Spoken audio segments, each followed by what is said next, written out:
but if you want to come back sooner than that, you can write that down. Remember, the capitals do matter, though, so if you have a Post-it inside this little box, you can write it down. There's pens in front of you.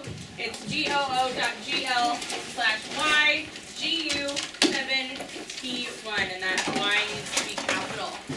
So we are going to learn about connecting with experts and new places with Skype or Google Hangouts, or actually whatever program the expert suggests that you use with them. So the first thing that we're going to do today is connect with a nutritionist who I found on Twitter.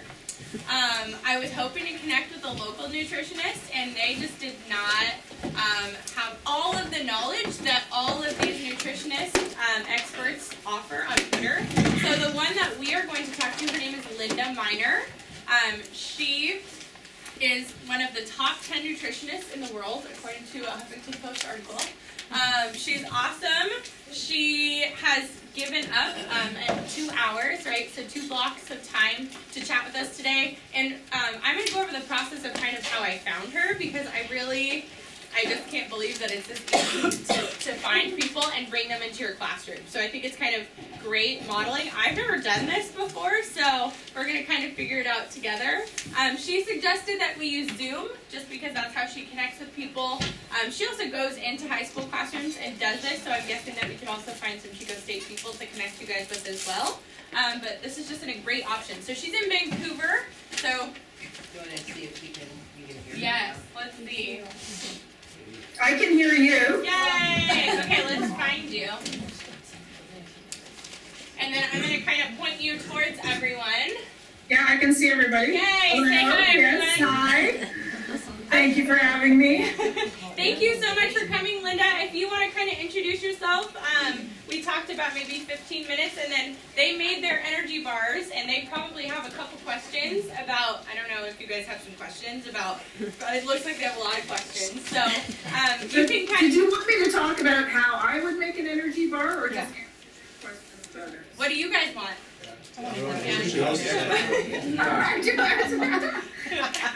Lots of chocolate. Oh no. Okay, well let me just start by introducing myself. As Kendra said, I'm Linda Miner, and I live in Vancouver, Canada. I've lived here for 23 years. And I actually went to university to study economics because I was good in math, and that's what I got steered towards back in the day when it was, whatever you were good at, that's what you go to school for.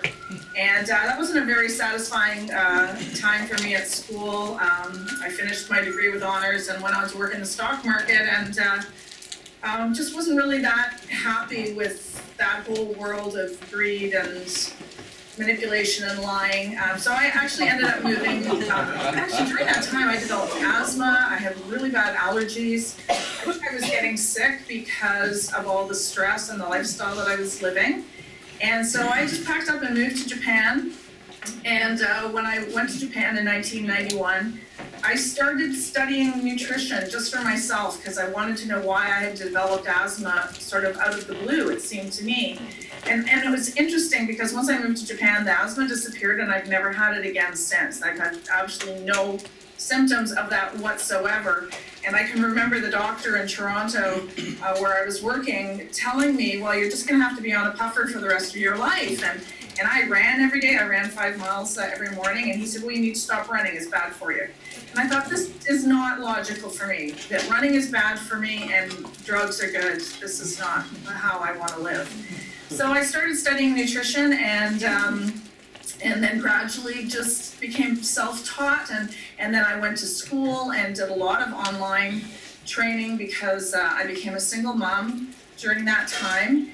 And I just devoured the knowledge and the information. I became a registered nutritional counselor, a certified holistic nutritionist, a registered sports nutrition advisor, a certified metabolic typing advisor as well. And I just, the more I learn, the more I want to learn. And I think we are totally responsible for our own health. And it is up to us to do the learning and the research to make sure that we understand what we're putting on our body and make the best choices that we can. We can't always do everything perfectly that we want to, but I love this topic about the protein bars or energy bars because a lot of them are really bad that are on the market, really, really bad. And a lot of them are geared towards bodybuilders who just want protein and they don't really care what else is in there. They're not even looking at the ingredient list, they're just looking to see what is that number beside the protein amount and also and the sugar. Low sugar, high protein, okay, that's good. That's all they want. And not recognizing that by just filling their body with the other, pardon the expression, but crap, the other ingredients that are in those bars, they're actually causing a lot of inflammation in their body by ingesting things like sucralose, which is a big ingredient in most, if you go to some of the places like GNC, I don't know if I'm allowed to mention names, but you know, the protein powders that are sold there, most of them have sucralose in them. Well, sucralose is highly inflammatory, so you're defeating the whole purpose of working out if you're putting something into your body that's causing inflammation, because now you're on a one-way ticket to injuries and getting sick. And getting acne. I mean, you see a lot of bodybuilders who have a lot of acne. It's because they have so much inflammation in their body. So to me, it's really important when I'm choosing a protein bar, and I've got a selection of them here actually that I can talk about if you like. But there's a couple things. If you don't mind, I'm gonna share my screen with you so you can see. I just put together kind of an idea of the things that I look for when I go for a protein bar myself, or what I would want to put in it. And so superfoods are right at the top of my list of what I want to see in there. So goji berries are the ultimate anti-aging food. And you could live pretty much just on goji berries and live a long, healthy life. Raw cacao is really hard to find in a protein bar, but if you can, and if you can make it for yourself, that's great. Raw cacao, just 2 tablespoons, has, I think it's 200% of the amount of iron that you need in a day. And most women, especially in North America, are deficient in iron. Anemia it's almost epidemic because we're not getting good sources of iron into our diet. So if you're trying to study or exercise or anything and you don't have energy, chances are it's because you're low on iron. And so raw cacao is one of the best sources to do that. It's also got protein in it and all kinds of antioxidants. I mean, it's just beautiful. In the morning when I make my steel cut oats for breakfast, I add hemp seeds and chia seeds, and I add raw cacao and raw cinnamon to those steel cut oats that I have for breakfast, because I want to start my day with a big tablespoon of cacao. Maca, if you're not familiar with it, you're going to see this in some good protein bars that comes from Peru, the Andes Mountains. It is super energizing. It is nature's Viagra for men and for women, also just fantastic for stabilizing your hormones. And obviously I'm not going to run out of time if I go through all of these, but I would just encourage you to do your research on these superfoods. Bee products, honey, bee pollen. If you're going to look for a sweetener that's going to be in your bar, I would choose honey over agave, because agave doesn't actually have a lot of nutritional value to it, whereas honey does. It's antiseptic, it's antibiotic, antimicrobial. It's so good for you. Then we got the spirulina and chlorella, which are your green foods, which are powerful. Hemp is a great protein source. One of the sources of protein that a lot of people miss out on is pumpkin seeds. Extremely high in protein and also extremely high in fiber. And we're going to jump to that in a second, why that's important. Oh, and I included sunflower seeds, because pumpkin seeds are extremely high in zinc, which most people are deficient in, which is why if you get the flu on a regular basis, you probably don't have enough zinc in your system. So pumpkin seeds are great for that. And sunflower seeds are really high in vitamin E, which most children are chronically deficient in vitamin E. So here are the choices of protein. Whey and soy are the most common. Now, whey can be quite inflammatory for people. I have stopped consuming dairy products myself because I found over the years that dairy products have become more and more inflammatory for me and even can cause bloating. And I think that has a lot to do with how the cows are being fed. I never had that problem when I was a child, but in the last 5 or 10 years especially, it's gotten worse. So we have to realize that some of these ingredients are not the same maybe as what we ate as kids. They've changed. Soy is a perfect example of that. If I'm going to eat soy, it needs to be non-GMO. And I do have some bars here that have soy in them and they're non-GMO. If I eat soy, regular soy, my throat actually starts to close up. I can feel it tighten and I can feel myself having trouble breathing, almost like an anaphylactic reaction. I don't get that with non-GMO. So am I reacting to the GMO soy or the Roundup that has been sprayed on it? I don't know. But soy has a number of issues with it. One, really hard to digest. Super, super hard to digest. If you're drinking a protein shake or having bars regularly that have soy, chances are you're gonna have really stinky gas. And a lot of people think, geez, well, you know, I don't know what I'm eating that's causing this gas and it's so disgusting and it's like people need to clear the room. It's like, you know, it can be so bad. That's because the protein is so difficult to digest that's in soy. And so if you have bad smelling flatulence, bad smelling gas, you know that you're not digesting your protein properly. And legumes usually cause this, and soy is a legume, and it's one of the worst in terms of being difficult to digest. Not only that, soy increases your estrogen levels for men and women, and we already have enough estrogen in our bodies. We don't need more. So, you know, that leads to a whole other conversation about health issues with increased levels of estrogen. And the fact of the matter is 90% of it is GMO, so we just need to stay away from it unless you can get non-GMO. Hemp seed is a great protein, high in omega fats, all the omegas, 3, 6, 8, and 9. So I love that protein. Pea protein is fantastic. It is a very good source of protein. It's a very high level of protein in it. It is clean, it's digestible, and you usually need to combine it with some other proteins because the flavor is not necessarily great, but if you can do that and make it taste good, fantastic. And then brown rice protein is another one, not quite as high a level of protein, but it balances out pea protein quite nicely to mute that taste a little bit. And then, as I mentioned, pumpkin seeds. But here's the formula that I use when I am looking at pretty much any food. So we're going to talk about usable carbs. So usable carbs is carbs minus fiber. So when you are looking at a bar, a package, and it says there's 20 grams of carbs, and then you look at the amount of fiber. So let's say there's 5 grams of fiber. So the usable carbs is 15. Because the calories from fiber does not get absorbed into the body, and so we don't need to count those. So the higher the fiber number, the better. So then we want to take the usable carb number and divide that by the number of grams of protein. And so let's say a bar had 7 grams of protein. So the usable carbs is 15, 7 grams of protein. That number is going to work out to be a 2. So as long as it's less than 5, and I prefer something in the 2 to 3 range if possible.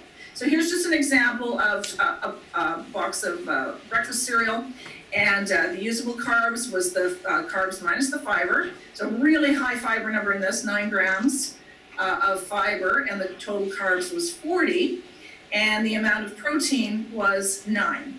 So we've got 31 usable carbs divided by 9, 3.4 is the number that comes out to there. So not too bad, and less than 2 teaspoons of sugar. So 4 grams of sugar is 1 teaspoon, right? 4 grams of sugar equals 1 teaspoon. So this has got 7 grams of sugar, so a little bit less. So that's not a bad choice. So this is the kind of number that I would look for. And then here's a bar, another example, 19 grams of carbs.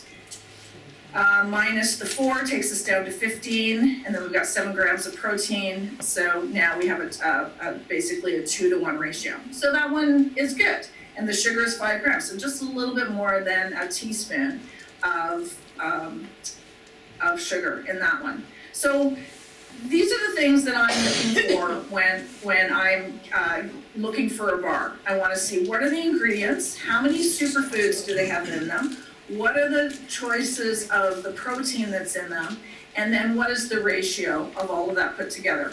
because often you can have a bar that looks like it's got fantastic ingredients, but it may have a lot of fruit and a lot of dates in it. Dates are often used as sweetener, and then the sugar number is really high with that. So we have to be careful because we don't want to get our glycemic, we don't want the glycemic index to be high where we're spiking our blood sugar. That's kind of defeating the purpose of the whole thing. So do you want me to show you some of the bars that I have, or do you guys want to jump into your questions? Show us the bars. Show us the bars. Now, I live in Canada, so these bars may not be what you have down there. So I'm going to show you an example of a bar that most people would say, oh yeah, that's a good one, and that's a Pro Bar. And I'm sorry if this is backwards for you guys with the screen, a Pro Bar. Okay, now this, when you read the ingredient list, just amazing what is in here. Sorry for the crumpling here.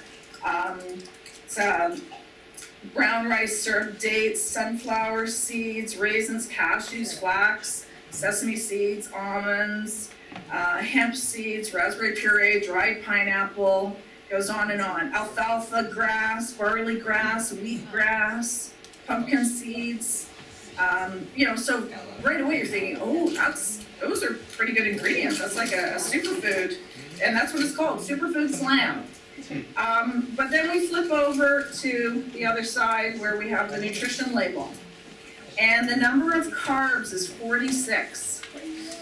Ouch, right? So the fiber is 6, which is good. That's a really high number from all of those seeds that are in there. But the sugar is 19. That's 5 teaspoons of sugar. And the protein is 11.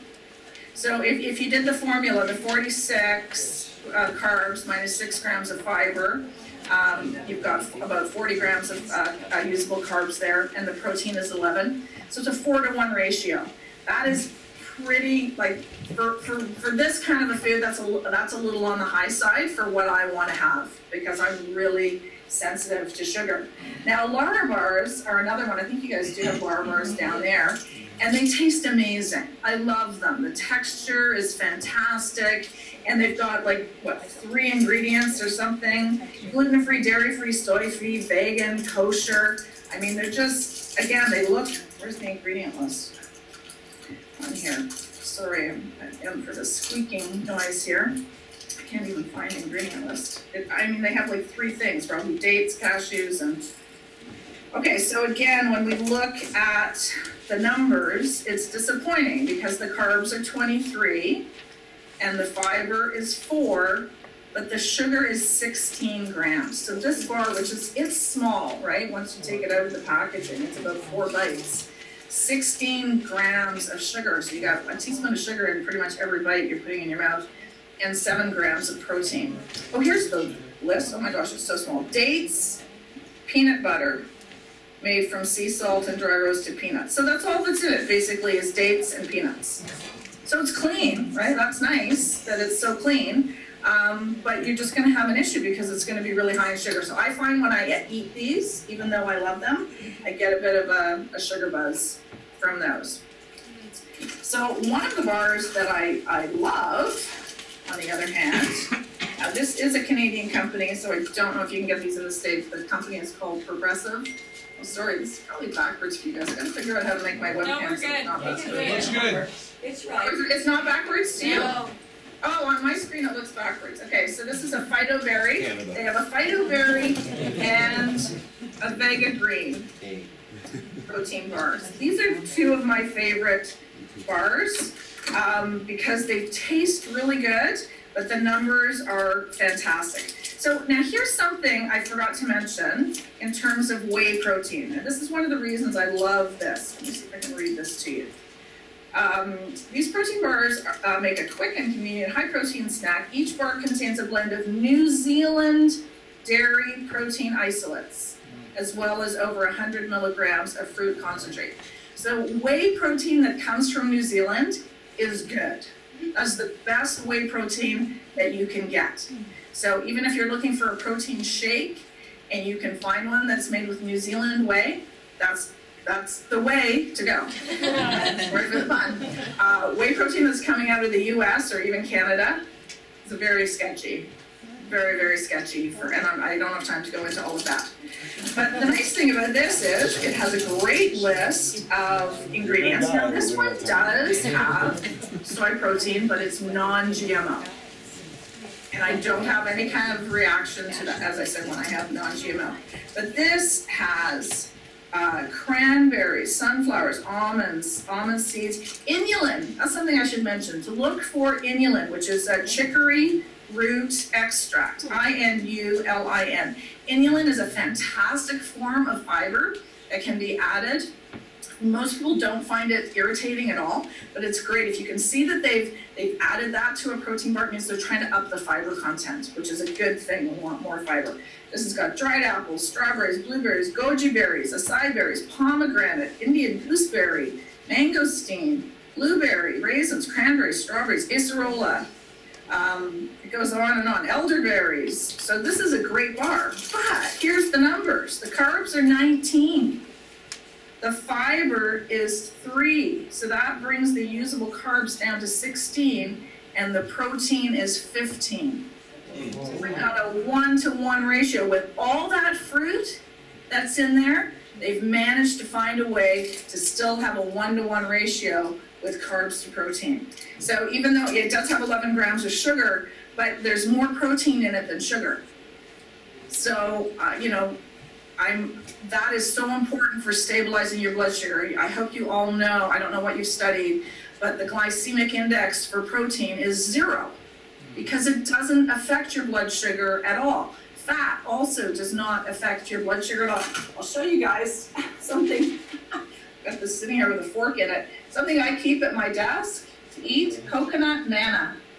This is pure coconut, that's all it is. It's just raw, ground up, organic coconut, and I literally eat it by the forkful. I eat 2 or 3 tablespoons a day, because this does have the fiber in it from coconut. But fat does not spike your blood sugar. Fat does not make you fat. Sugar makes you fat. Sugar metabolizes into fat. Fat does not metabolize into fat. So it's really important to have a good amount of high quality fat every day. But protein. Linda, we have 1 or 2 more minutes. Sorry. No, it's okay. But I just wanted to make sure. I think they're loving everything that you're giving right now. So yeah. But if anybody had any questions. Okay, let's jump to questions.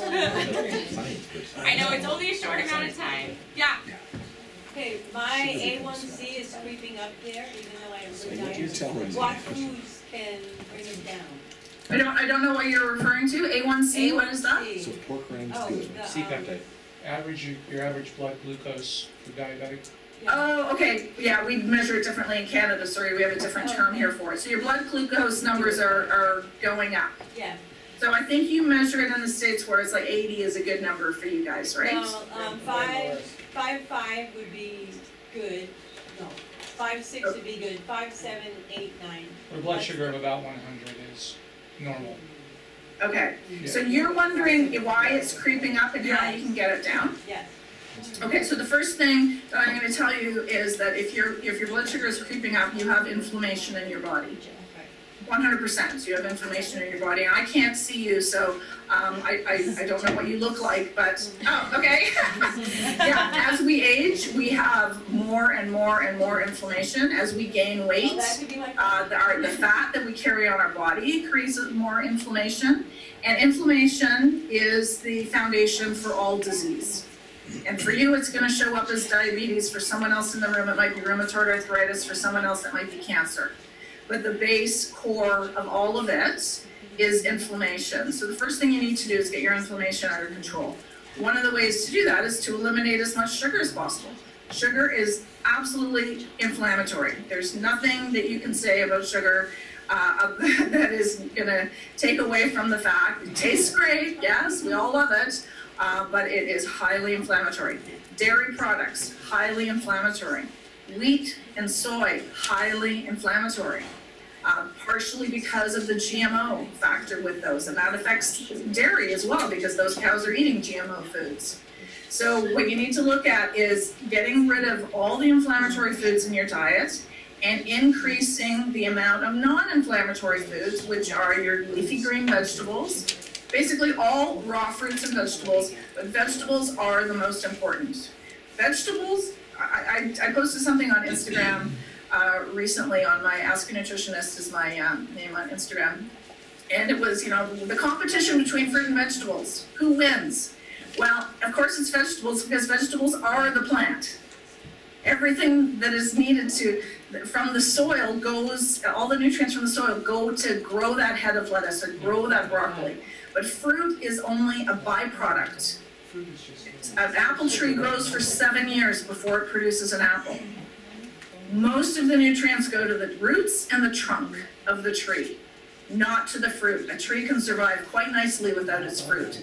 But a head of broccoli or cauliflower or lettuce cannot survive without the broccoli or cauliflower or lettuce. They are the plant. So those are the most nutrient-dense foods, and those are the ones that are going to help to get your inflammation under control. Consuming aloe vera would also help to get some inflammation. There's lots of things. I would just look up Google anti-inflammatory foods, anti-inflammatory diet. It's all going to come back to that, no matter what else you do. And eliminate sugar, wheat, and dairy if you can. Okay, thank you so much, Linda. Linda, we are going to connect with you with our next session and at probably 2:20, 2:25. Okay. Again, thank you guys. Thank you. Okay, we are now going to kind of figure out how to do this in your classroom. I think that providing an expert and bringing them in like you guys just got to experience kind of takes it to the next level. So I'm just thinking, you guys just did an energy bar. Now you know so many other things that you could have put into your energy bar. Maybe do this before you do the revision process with your students. That would have been a great I want to add too, you have to keep in mind what the energy bar is for. Mm-hmm. So, that's a really key thing. This was for firefighters. Yeah. So, is it to lose weight? Is it because you're making it for diabetics? Is it, a bodybuilder? What is it for? So, Yeah. that's so super important. Yeah, but I think just bringing in kind of an authentic audience is really going to sell this to your kids so much more than if you just said, we're designing an energy bar for no one today, right? Bringing in the expert. So super easy ways to do that. Skype or Hangouts are probably the most common. I'm going to go over how to do both, and then you guys are going to have these resources to come back to, okay? Linda Miner. M-I-N-E-R. So here's kind of the difference between Skype and Hangouts. So Google Hangouts can work on your phone, it can work on your computer, it is web-based, so you do not need to download anything in order for it to work. Okay, so you guys saw how I did it. I just connected her to the projector, and I had her through the laptop with, we were supposed to have the laptop with the sound. So you could easily do this. This is great for all the students to be able to see. If you have a phone, you can hook up your phone to the projector as well. If you're doing Hangouts. Skype needs to either be an app or a download. So if you are using Skype, a lot of these things I'm going to show you today are only through Skype. You have to download it on the actual device you're using. So that's just something to consider, okay? Okay, yes, everything is free. So here's what I love about the Skype Microsoft Educator community. If you guys have this, you can go and you can click here and it's going to take you. You do have to sign up for this community. They ask what subjects you teach, they ask what grades you teach, and they will recommend experts based on that. Okay? So you have options. You have somebody that will come in and give it a whole lesson. And not kind of what we just went through, but an entire 50-minute, whatever you need, lesson on whatever that expert is an expert in. Okay, so that's an option. Mystery Skype is more for geography for the elementary, junior high teachers in the room. This is great. You connect two classrooms together and then they guess where in the world they are located. So in science, if you are studying a location, I wouldn't use that because this is more of a mystery. But if you have a specific place to study, I can show you where to go there. Virtual field trips. I'm going to give you a list of them today by subject matter. Places like NASA offer them for free. There are so many out there, you just kind of need to know where to go, and it can kind of take a lot of time, so I just kind of organize those resources for you. And then guest speakers, what we experienced today, where it's not fully planned, you just kind of give them what you're studying, and they kind of roll with it, and then you can do a Q&A at the end. So Google Skype, you click what you're looking for and you can view each one. And it's all organized by website. Google Hangouts is not as organized. They have a community that you can join, but this can be helpful if you're doing something very specific like what we were doing. We wanted an expert in nutrition to talk about the different things that could be in energy bars. That's very specific. There's not going to be a field trip lesson planned on that already. So if you join this community, you can kind of give a summary of what you're trying to do, and then you can find people that are offering that. So if we have time, I'll show you the video on how to do that. Connections and challenges for the classroom. So where do I go to make these connections globally? A lot of options connect not only an expert, but classrooms. So maybe your classroom is working on the same project with another classroom. Something like we did with the energy bar could be awesome to do with another class and then compare bars, right? To do the research together and allow for that to happen. I would suggest going to this ePals website if you were trying to do that. You can find projects that are already created, or you can just find a class that's looking to do the same thing, same grade level. All you do is you put in you want to start collaborating, or the projects that are already made. Some of these are STEM projects already created. You can explore the challenges. So that's a way to connect your classes with other classes around the world. I love these STEM communities. A lot of these are more K-8 based, but you could kind of modify. It would also be wonderful for you as the high school teachers in the room, to connect with the younger kids and kind of do some mentoring there. So this is one called the Gingerbread STEM Community and Makerspace Global Project. So they designed like an entire community out of gingerbread, and then they connected with other classes around the world through Google Hangouts and kind of went through the process of how they designed it. So this is a great option. They do new STEM engineering projects all the time, and they have these groups that you just join, say you're going to do it, and then you'll be matched with other people. So that's an easy way to start connecting with other classes. And then this resource where it says a specific place or company. So these are kind of the virtual trips. If you click this, I've put all of these resources together for you. So we have learnaroundtheworld.com. These are geo shows. We have Exploring by the Seat. These ones are, you can watch them live or you can watch them recorded.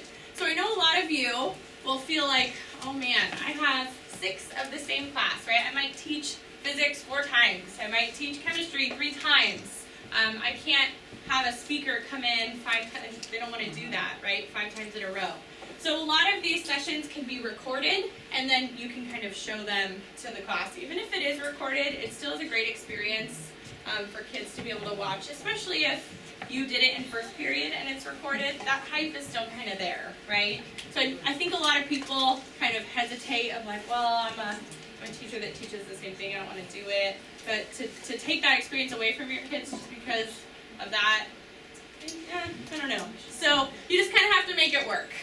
Don't expect that a speaker is going to come in and teach the same thing 6 times. It's probably not going to happen. But it's pretty easy to record your show that way. Database of trips. So if you click the database of trips, these are all the cool places that you can go by subject matter. So if you teach more than just science, you can look here, but it's all divided into sections. So STEM, guest speakers, STEM social studies, fine arts, ELA. So somebody put this together for every trip you could ever think of and where to go. So that's pretty amazing. I love the NASA digital learning. Has anybody heard or seen this before? So you can connect with NASA.